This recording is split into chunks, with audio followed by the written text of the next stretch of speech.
1998 through 2011 Volkswagen Beetle lower control arm replacement. I'm Brian from How to Automotive. I'm going to walk you step by step through the process of changing both lower control arms. The first step you need to do is get the front of the vehicle up in the air as high as you can. If you're doing this at home, use floor jacks and jack stands. After that, you can go ahead and remove the wheel. To remove these caps, if you have a little hook tool like this, you can just hook it in there and pull the caps off, and then you can remove the lug nuts. I wanted to share with you guys the part numbers for the lower control arms. I will link these up in the description of the video. It's the same part number for the left and right side.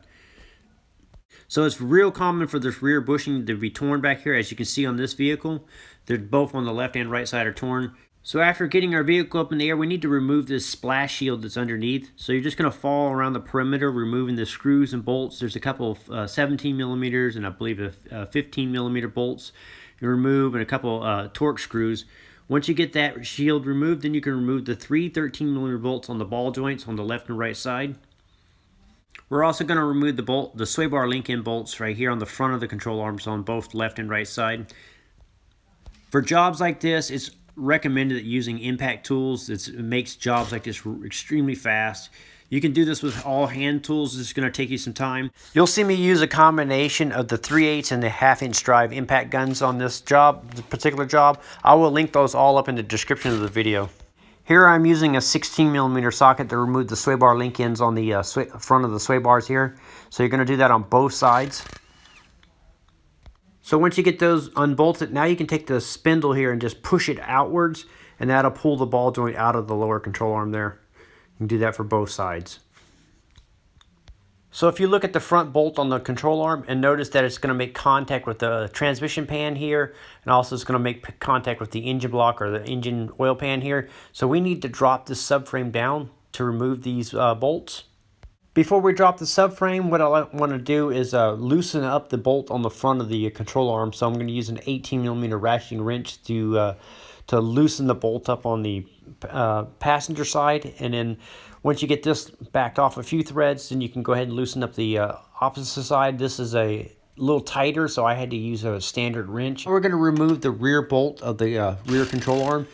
I just used my impact gun with an 18 millimeter socket, and I also had to put a wrench on the top up here. There's a nut on top going through, so you'll do that for both sides. Once you get the rear control arm bolts removed, the next step is to start this torque mount here. So we're going to remove the 16 millimeter bolt from the transmission here, and then the 16 millimeter bolt that's going through the torque mount here that also goes into the transmission. I ended up just loosening the front bolt and then taking the back bolt out completely and push the bracket off to the side. Now with a 21 millimeter socket, I removed the front subframe bolts here. They go through the center of the control arms here. So you'll look straight up through the control arms and you'll see the 21 millimeter bolts. So you go ahead and remove the two front ones. Now what we're going to do is we're going to loosen the back bolts here on the subframe. We're not going to take them all the way out. We're just going to loosen them up about an inch or so. And then once we do this, the front half of the subframe will drop down, and that'll give us enough clearance to pull the bolts out. Once you get the two bolts in the front here removed, then you can take a pry bar and you can pry the control arm out of the subframe here. So you just pry it out, and you'll do that for both left and right side. So when you get your arm out, you'll most likely see the same thing where the bushing here is all blown out. So on the driver's side, when I went to take the lower control arm bolt out, it still didn't quite clear the pan. The rack and pinion was kind of holding it up, so I went ahead and removed the two 13 millimeter bolts. And I used a pry bar right up here on the front here and just pried the subframe down a little bit more. Then that gave me enough room to go ahead and pull the front bolt out and then remove the control arm. So once I got both of the arms out, then I took the new arms and slid them into position. And I used a rubber mallet to help me tap it in there so it didn't damage or mar up the finish on the control arms. And then you can use a screwdriver through the hole here and kind of pull it and pry it to get everything to line up. Before I start installing the bolts back into the car, I like to use a blue thread locker on all the bolts, and that prevents these from vibrating loose and coming back off. After getting the front and rear bolts started, what I did was I pushed the suspension out of the way, and I pushed the control arm until it's level like this. It's not hanging down, it's level, and then I tightened that bolt up and torqued it down to 74 foot-pounds. I did this for left and right side. After getting the front mounts tightened down, then I went ahead and ran the rear control arm bolts in. I had to back it up with the wrench on top. Once I got them running until they're snug, then I used the torque wrench and torqued them down to 74 foot-pounds. Now we're going to start putting the subframe back in. To get it back up into position, I used the pole jack and put it underneath the subframe and jacked it up. If you're doing this at home, you can just use a floor jack and jack it up right here. As you're jacking this up, you want to make sure that the ball joints and stuff are not hitting over here. You want to push that out of your way. And we'll get that started here in just a second. So once you got it all the way jacked up, then you can go ahead and start the bolts here for the rack and pinion. If you had to loosen those up, go ahead and restart those bolts. After running the bolts in till they were snug with the impact gun, then I used a torque wrench and torqued them down to 25 foot-pounds. After retorquing the rack and pinion, I went ahead and started all 4 of the bolts and ran those bolts up with my 21mm socket here. I ran them all up until they were snug, so the subframe will get drawn up to the bottom of the body of the car. So you just do it in slow increments so it all goes up evenly. And then after that, we can torque this down to 70 foot-pounds.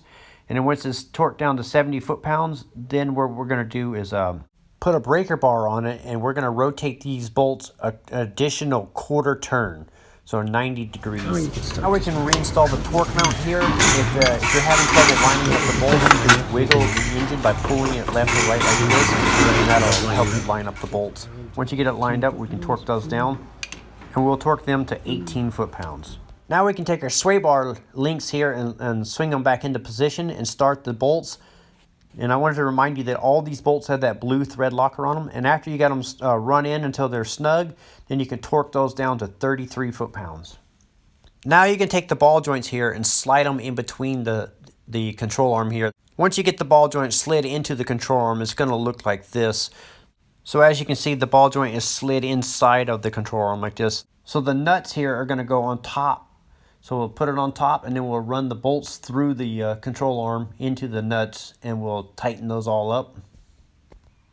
And these are all torqued down to 33 foot-pounds. So you're going to do this for both left and right side. After that, we're going to lift the shield back up into place and remount that and secure it. Now you can reinstall the wheels and torque those down. I will link up all the parts and tools that I used in this video in the description. That way, if you need to pick any of those up, you can find the links there. I'm Brian from How to Automotive. I'd like to thank you guys for watching my videos. Encourage you to subscribe. Invite you to head over to the howtoautomotive.com website for more valuable videos like this. Thank you again for watching.